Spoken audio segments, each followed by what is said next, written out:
Olá, inscritos do canal Você e Deus, aqui é o Marcelo e esse é o vídeo de número 4 de introdução ao livro do Apocalipse. E nesse vídeo então vamos tratar sobre a questão das dificuldades de interpretação do livro do Apocalipse, tá? Então nenhum outro livro do Novo Testamento apresenta dificuldades de interpretação mais sérias e difíceis do que o Apocalipse.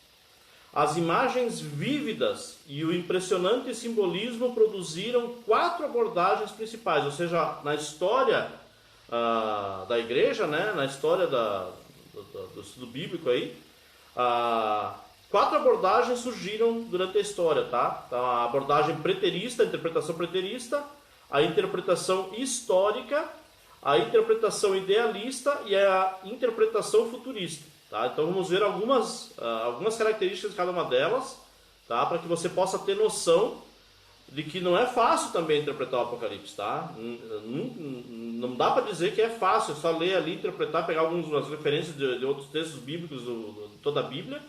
Não, já tem uma definição exata do que é. Não é bem assim. Tá? Então a gente precisa ser realista em que há grandes dificuldades na interpretação. Tá? Por causa justamente dessas abordagens que surgiram aqui ao longo da história, então já mostra a dificuldade. Então a abordagem preterista, tá? Preterista significa passado, a abordagem do passado, né? Que as coisas já aconteceram. Esta abordagem interpreta o Apocalipse como uma descrição dos acontecimentos do século I durante o Império Romano. Então esse ponto de vista conflita com a declaração, muitas vezes repetida no próprio livro, de ser profecia. Tá? Então essa interpretação preterista diz que já aconteceu isso lá no tempo do Império Romano, ou seja, foi para aquele tempo lá, né, em que foi escrito o livro. Mas daí ela entra em conflito, esse posicionamento, essa interpretação, ela entra em conflito com o próprio texto bíblico, onde no capítulo 1, versículo 3, fala que é profecia. No capítulo 22, versículos 7, 10, 18 e 19 fala que é profecia. Então, sendo profecia, ela tem um caráter de que coisas que ainda estarão para acontecer, né, ainda vão acontecer. Então, não poderia ter sido naquela época lá, tá? É impossível ver todos os acontecimentos de Apocalipse como já cumpridos. Então, quando você lê, e se você está nessa interpretação aqui, não tem como fechar todas as profecias lá naquela época do Império Romano, não tem como, tá? Então a segunda vinda de Cristo, por exemplo, né, obviamente ela não ocorreu no primeiro século, tá? Ela não ocorreu no primeiro século, então ainda não aconteceu. É uma profecia que ainda não aconteceu, tá? Então não tem como fechar todas as profecias do livro do Apocalipse e fechar com essa interpretação do passado, tá? A outra abordagem é a abordagem histórica, a interpretação histórica.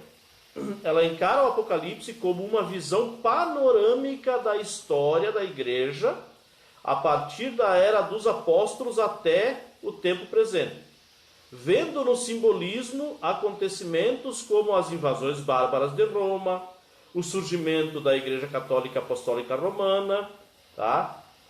Bem como os vários papas individualmente, a emergência do islamismo, ou seja, o surgimento e o crescimento do islamismo, a Revolução Francesa, tá? Então a interpretação histórica ela vê esses detalhes, esses fatos históricos aqui, tá? Como se fosse as profecias ali então do Apocalipse. Então esse método de interpretação tira do Apocalipse todo o significado para aqueles a quem foi escrito, ou seja, naquela época, lá os que viveram naquela época, né, jamais saberiam que lá no ano tal iria surgir a Igreja Católica Apostólica Romana, né? Não era coisa da época deles isso aí. Então não tem como fechar também esta abordagem interpretativa aqui, tá? Igualmente ela ignora as limitações de tempo do livro que ele próprio, né, o próprio livro coloca no desdobramento dos acontecimentos. Então, como exemplo ali, o capítulo 11, versículo 2, o capítulo 12, o versículo 6 e 14, o capítulo 13, o versículo 5, né, mostram que na contagem do tempo ali, na cronologia do tempo ali, não fecha, né, com a abordagem, o que a abordagem histórica quer mostrar ali. Não tem uma sequência lógica ali, tá? O historicismo né, ou seja, a abordagem de interpretação histórica, tem produzido muitas interpretações diferentes e muitas vezes conflitantes, ou seja, que se chocam, né, não fecha, dos verdadeiros acontecimentos históricos contidos no Apocalipse. Tá? Uma outra abordagem também é a abordagem idealista. Ela interpreta o Apocalipse como uma descrição infinita da luta cósmica entre as forças do bem e do mal. Tá? Então essa terceira interpretação, ela pega o Apocalipse como um livro, então, que ele aborda somente a questão espiritual no sentido dessa luta, esse conflito que há entre Deus e o diabo, né? Então essa luta cósmica, essa batalha, essa guerra espiritual que há nos bastidores ali, né? Então esse ponto de vista também ignora o caráter profético, ou seja, de revelação de coisas que irão acontecer do Apocalipse, e se levado à sua conclusão lógica, né, esvazia o livro de qualquer ligação com acontecimentos históricos reais. Então ela é na contrapartida da interpretação histórica. A histórica tenta achar na história a cumprimento das profecias ali, né, em toda a sequência desde o início. A idealista, então, ela já ignora isso e vai para o outro lado, tá? O lado abstrato, vamos dizer assim, né?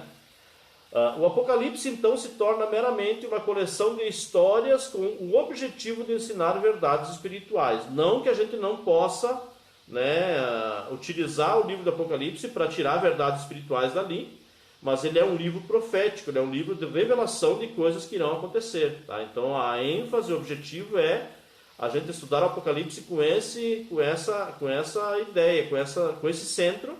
Não que não se possa tirar dali aplicações espirituais, né, lições espirituais para a nossa vida. E a última abordagem, então, é a abordagem futurista. Tá? Ela insiste em que os acontecimentos do capítulo 6 até o 22 ainda se encontram no futuro, ou seja, ainda não aconteceram. Tá?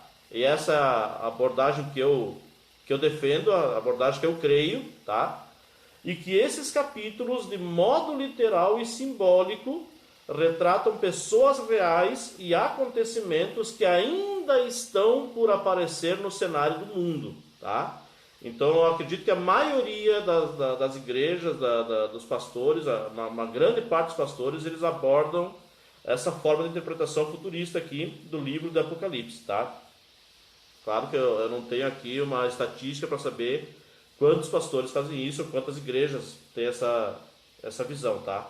Mas eu, particularmente, tenho essa visão futurista do livro do Apocalipse, tá? Essa interpretação. Esta abordagem interpretativa futurista, ela descreve acontecimentos em torno da segunda vinda de Jesus Cristo, capítulos 6 a 19, o milênio e o juízo final, capítulo 20, e o estado eterno, né, ou a eternidade, que é o capítulo 21 e 22. São os três assuntos tão importantes da Bíblia, né, a volta de Jesus, a segunda volta de Jesus, o milênio e o juízo final e o estado eterno. Tá? Então são os assuntos prioridades aí. Somente essa visão faz justiça à reivindicação do Apocalipse, tá? Do livro do Apocalipse, de ser profecia, e interpreta o livro pelo método gramatical histórico. Tá? Então quem crê nessa abordagem futurista, aqui, interpretação futurista, a prática é fazer a interpretação do livro pelo método gramatical histórico, ou histórico gramatical. Tá? Além da história, vai ali interpretar o que o apóstolo João queria dizer com aquilo ali. Tá? Então vai lá na história, vê o que estava acontecendo na época ali, como é que era o pensamento da época, e por que o apóstolo falou sobre aquele assunto naquele momento para aquele grupo ali, ou para aquela pessoa. Tá? É a interpretação histórico-gramatical, né? E no passado, no presente e no futuro está se referindo a isso aí. Então tenta montar esse quebra-cabeça todo aí. Tá? Por exemplo, o capítulo 1 a 3 e o restante de toda a Bíblia. Tá? Então eles usam o método histórico-gramatical para interpretar o Apocalipse, né? E também o restante de toda a Bíblia. É usado esse método aí. Tá? Que inclusive é um método também que os judeus usavam, ali no outro livro que os judeus usavam, Manual de Escatologia, de Gabriel Oliveira Porto, né? Fala que eles utilizavam essa forma de interpretação para a interpretação do Velho Testamento, tá? Do Antigo Testamento. Ok, queridos. Então aqui vai mais um vídeo, que essa palavra possa abençoar a tua vida. Se você gostou, se inscreva no canal, deixe o seu like, compartilhe com o maior número possível de pessoas, nos ajude a fazer com que esses vídeos cheguem, essas informações cheguem até as pessoas e muitas vidas possam ser alcançadas, edificadas, fortalecidas, né? Levado esperança para essas pessoas de que Jesus voltará e nós iremos a nos encontrar com Ele definitivamente e para sempre estaremos com Ele, diz a palavra de Deus. Tá? Que Deus te abençoe e até o próximo vídeo.